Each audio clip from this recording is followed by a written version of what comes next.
Hi folks, and welcome to another edition of Positivity Now. My name is Jonas Cain, and today's positive magic word is passion. Oprah Winfrey is quoted as saying, "Passion is energy. Feel the power that comes from focusing on what excites you." That's some powerful stuff. But the question becomes, how do we harness this energy of passion?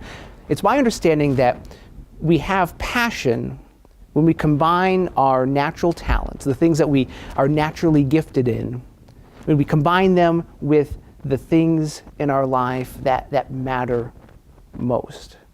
And when I think about this kind of passion, I'm reminded of the musician Harry Chapin.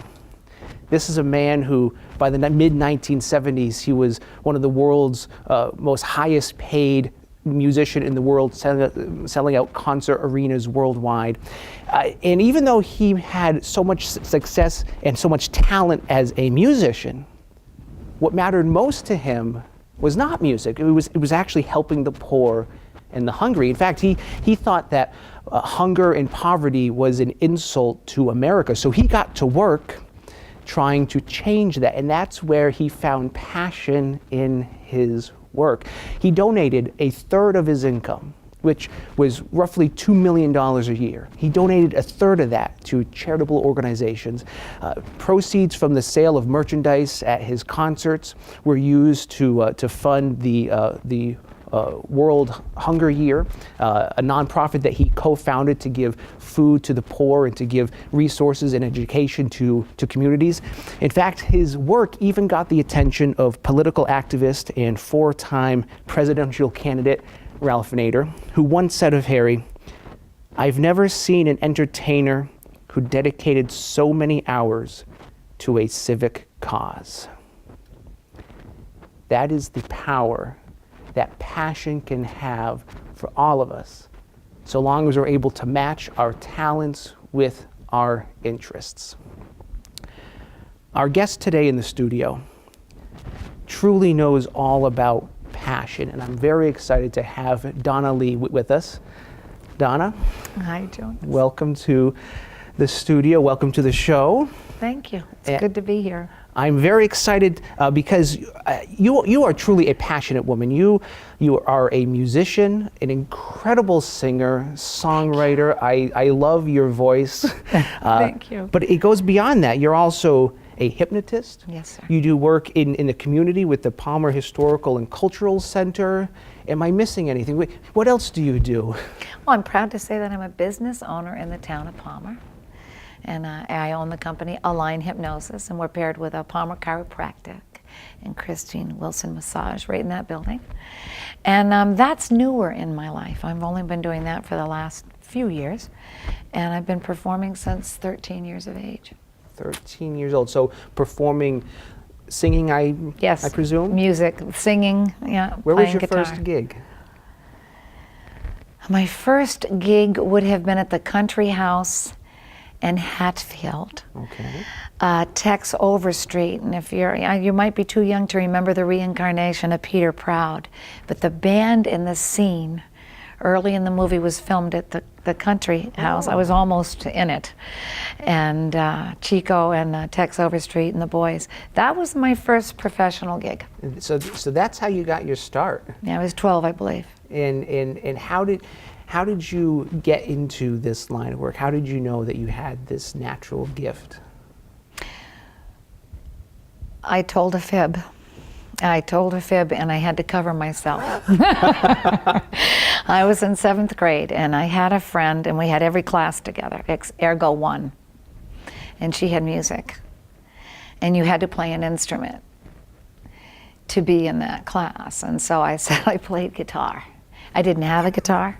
I didn't know anything about it. And I got in the class.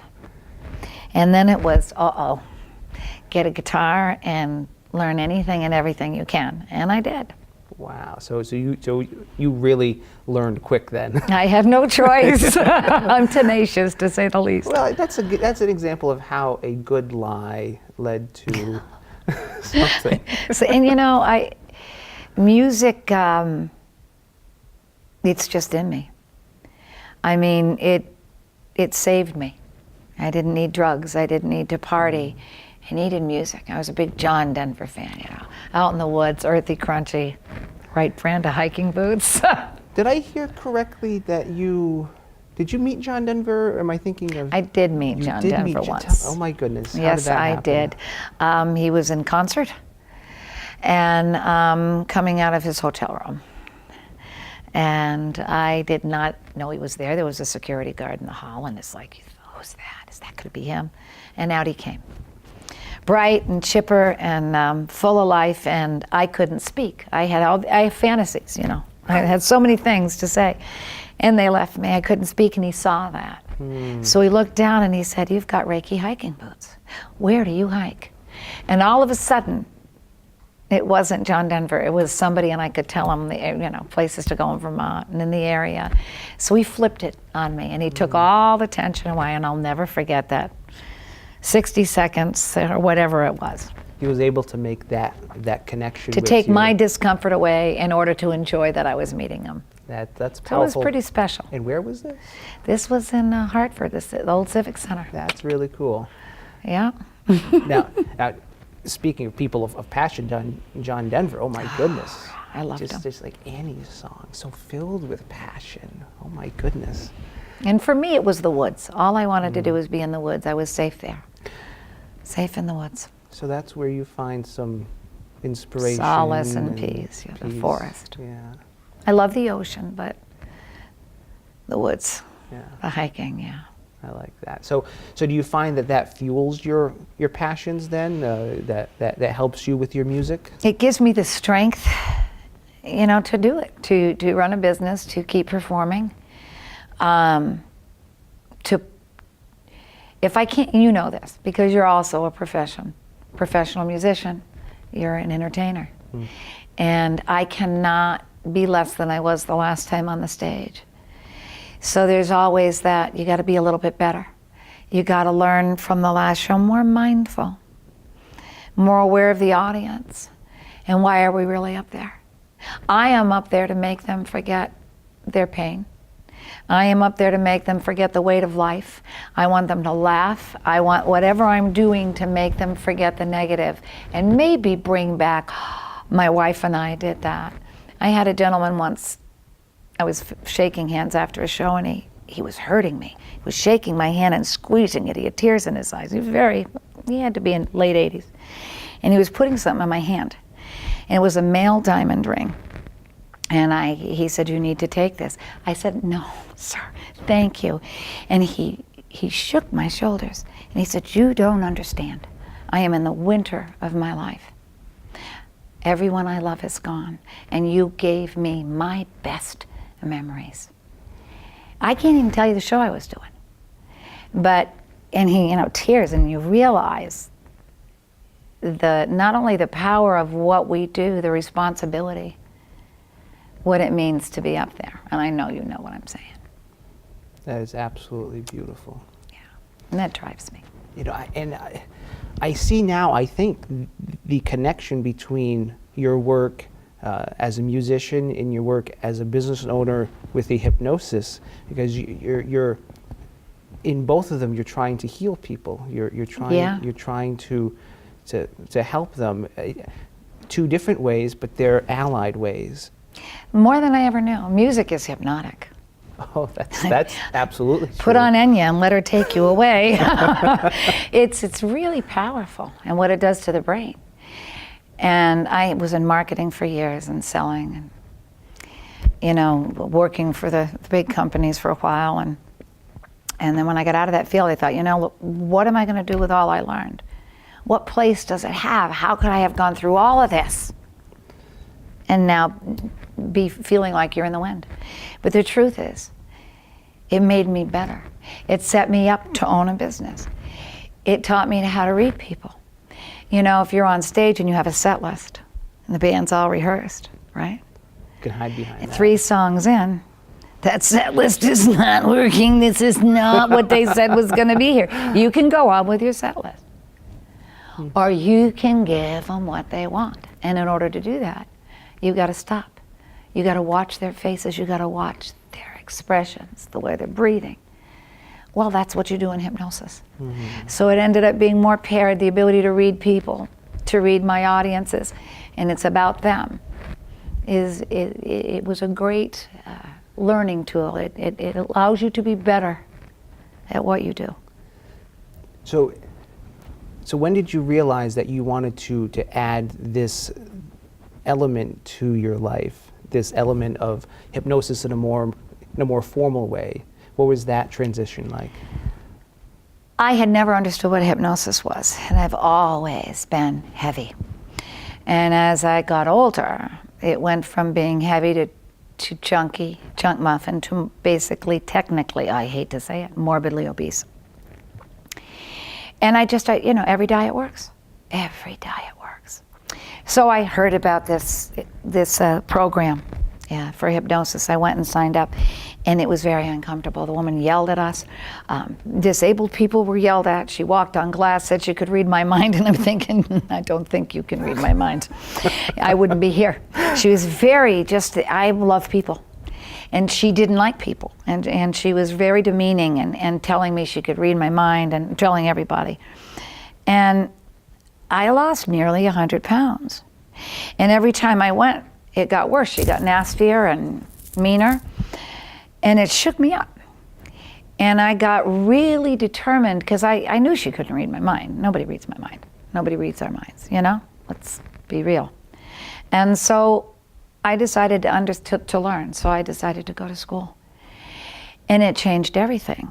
And I built my entire business on doing the exact opposite thing. When you come to see me, you leave knowing what hypnosis is, why it isn't against God, why it isn't, people say, can you make me bark? And I look at them and I say, how much do you want to bark? Right? You gotta want it. You gotta want it. You're talking about passion. Yeah.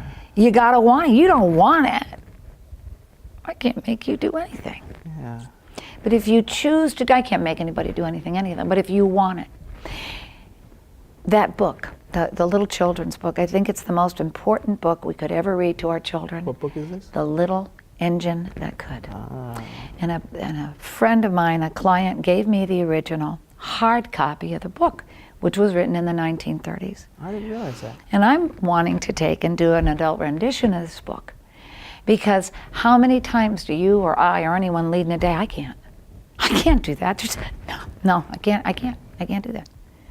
When we say we can't, we can't. We underline it. We box ourselves in that moment.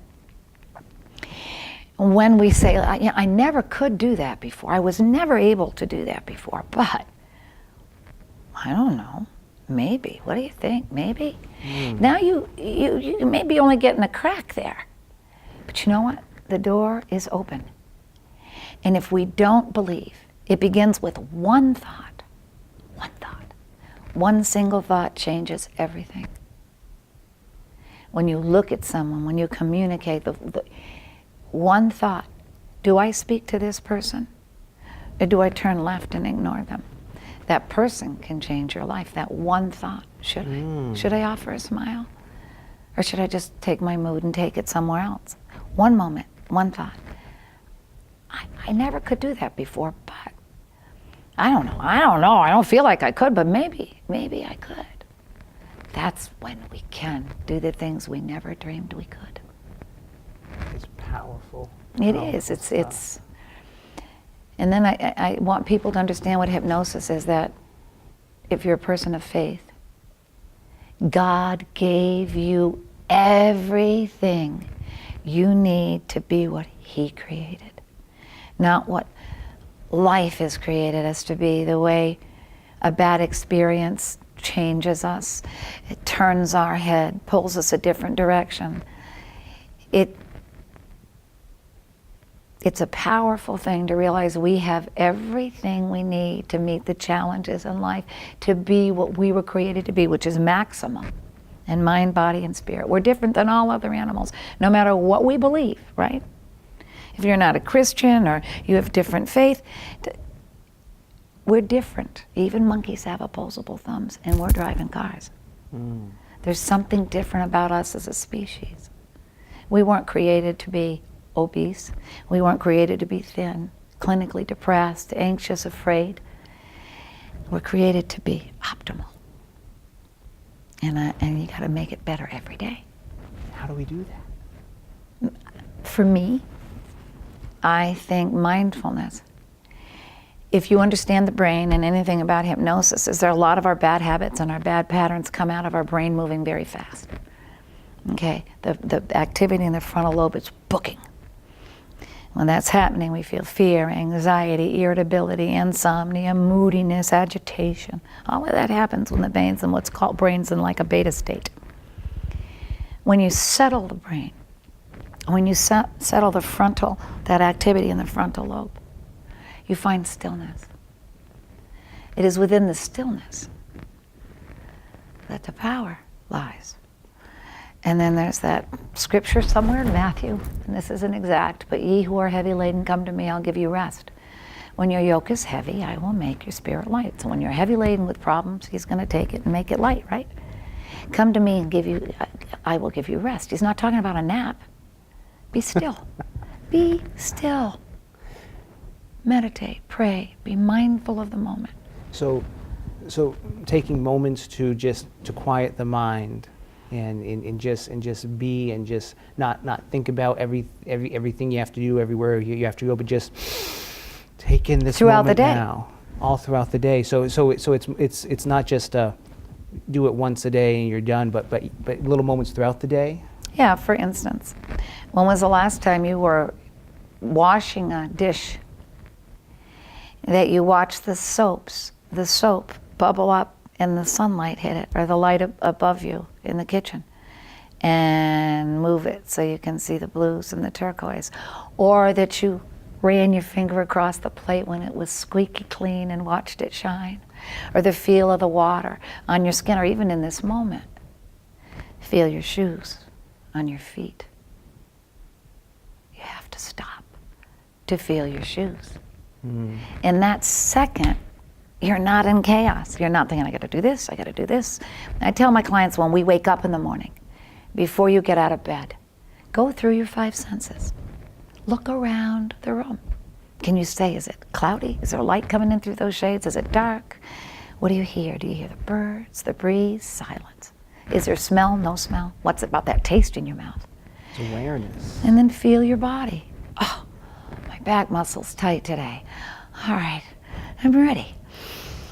Nice, cleansing breath, and you're feeling the body that we are encased to be in. We don't give our body any notice. We wonder why the brain dictates and the body responds. We don't pay attention to any of that, right? Mindfulness. I think mindfulness gives us strength. It gives us energy, clarity, and the power to keep going. Stop. Put your brakes on. I'm seeing again these connections between. It's not just one thing that we do, but it's everything that we do. Again, it's not just in one area of our life, but it has to spill over into all areas of our life. We are more than what we do. We are who we are. It's a being rather than just a doing. To put a label on us, like to call you a musician, to call you a hypnotist, to call you a mother or a wife. Those are descriptions, but they're not who you are. Facets within our crystal? Yes. Yeah. In poet. Not quite, Jonas, no. But you'd say that, and it's like there's so many facets to who we are. And each facet is different within every one of us, from our bright, beautiful public side to our worst moments when nobody can see us. Hopefully. Yeah, pray tell. But yeah, there's like so many facets within us, and we are crystals. Because the light touches us, and we reflect. We pull back to the shadows, or we let the light let us shine back. And that's our passion. It's when you let that light bounce out from you back out. And one of the things in our nation today, no matter what you believe, no matter whether you're all the way on the left politically, all the way on the right, in the middle, Every one of us has political perspective based on our lives and what has happened in our past to put us in that perspective. But we're all right. And one of the biggest problems in the country, and we're all wrong, is that we're forgetting community. We're forgetting, okay, you and I feel as different about this as we could feel. I love you, I respect you. But when we work together, we can do anything. And that's community. That's why I work with the Palmer Historical Cultural Center. This is about building this area, about reaching out and giving people a family place to go. The shows, the historical talks, the creative artists that come in, business owners sharing knowledge about business in the region within the community, rebuilding our town, and making it grow and showing that when we work together, our town can be brighter and better. If only we can come together and truly work together instead of focusing on our commonalities rather than our differences. Absolutely. I heard this saying, it's called the 101% principle. Have you ever heard of this? No. What we do is we find the 1% that we do agree on, and we give it 100% of our effort. Boy, I like that. And it's hard because we feel passion in what we believe, but we have reasons for what we believe, and so does everybody else. And our reasons aren't better. They're not bigger or more important. It's theirs for a reason. It's mine, it's yours for a reason. So if we can lean in and say, oh, that's cool. I see red, you see purple. Awesome. I see trees of green. That's right, and skies of blue. What a wonderful world. That's right. But it's okay to see it different. It's okay to be in the same moment and have a different perspective. It doesn't mean that one's wrong or right. It means that we see it from a different place. What I'm hearing is it takes understanding. It takes being mindful of other people's perspective and to understand so that we can work together and rebuild our community and not just rest on the stories of the golden days. And celebrate our differences. I mean, your opinion is so cool when it's different than mine. If it's mine, I just feed myself. Yeah. You just get obese on your own opinions, You're just cramming it in, feed me, yeah, agree with me. You're such a poet. Well, but aren't we challenged when someone's looking at us that we love and they have a different perspective? And it's important in mindfulness to be mindful of everyone else's place in the universe that we're all sharing, And I do practice this, and I'm learning to feel the breeze on my skin, the temperature of the air, even in this room. We don't feel what's happening to us, and I think it's tragic. We're losing out. We're buying pills to wake up. We're buying pills to go to sleep, and pills to make our stomach stop hurting, and pills to help us digest and get our cholesterol level right. We're not exercising. We're not walking. Youth is struggling. This is it. They're walking with their friends and they're texting at the same time, so they're not even connecting to what's real. So they don't have the ability to go out and get jobs and sit and have an interview or talk like we're talking. Because we're in this chaotic beta society where we're doing 500 things at once, and we're losing something major in the chaos. I mean, there's benefits. We can get knowledge anywhere at any time. But what's it doing to us, Jonas? What's it really doing to us? It's hard to be curious when there's nothing to be curious about. Now that's perspective. That is really so true. Imagination. Yeah. Where does the imagination go? Yeah, if you know what a woogie looks like, you can't imagine it. I'm getting ready to write a children's book. Oh. We're going to call it Woogie World. And this is about our 3 dogs. So we're going to call it Woogie World. But again, even you use a word someone doesn't know. It's like, you want the imagination, don't you? Where does your head go? I can't wait for this book to come out. You're going to be my co-writer, Jonas. Come write with me. Absolutely, I'll gladly. You got to meet the dogs first. Yeah.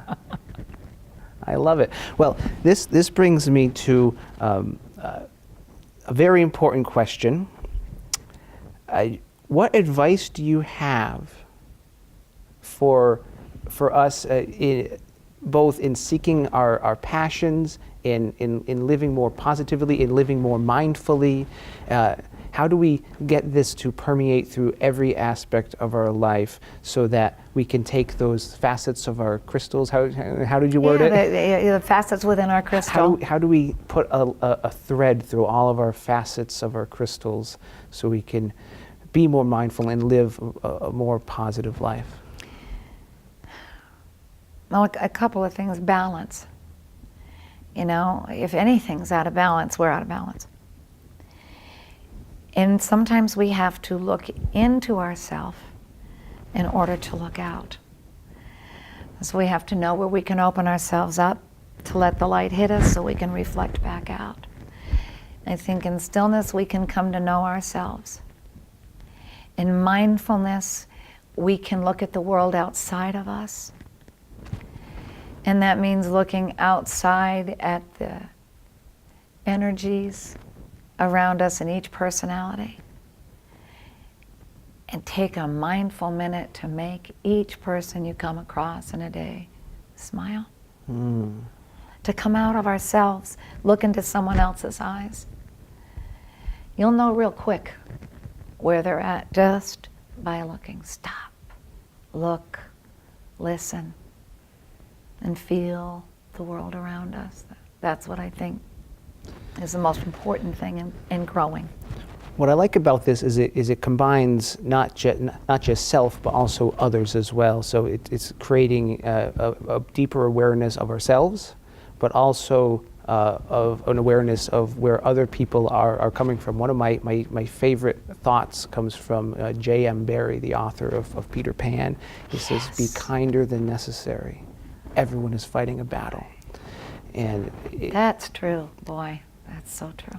We'll never know, even if someone's smiling or laughing, what it pains them in that moment. Everyone has something that they're struggling with, whether it's financial difficulties, the death of a loved one, an illness, depression, anything.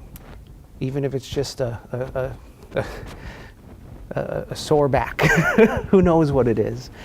But having this awareness that other people are out there too and have their own worlds that are consuming them, and as you said, being of service to them, to offer them something to genuinely smile about, whether it's through playing music for them, giving them their memories of back, or it's through hypnosis, helping them to be more aware of things, helping the community. You truly live a very passionate life, and I think you are a great example for, I'm not saying everyone should go out and become a musician and a hypnotist.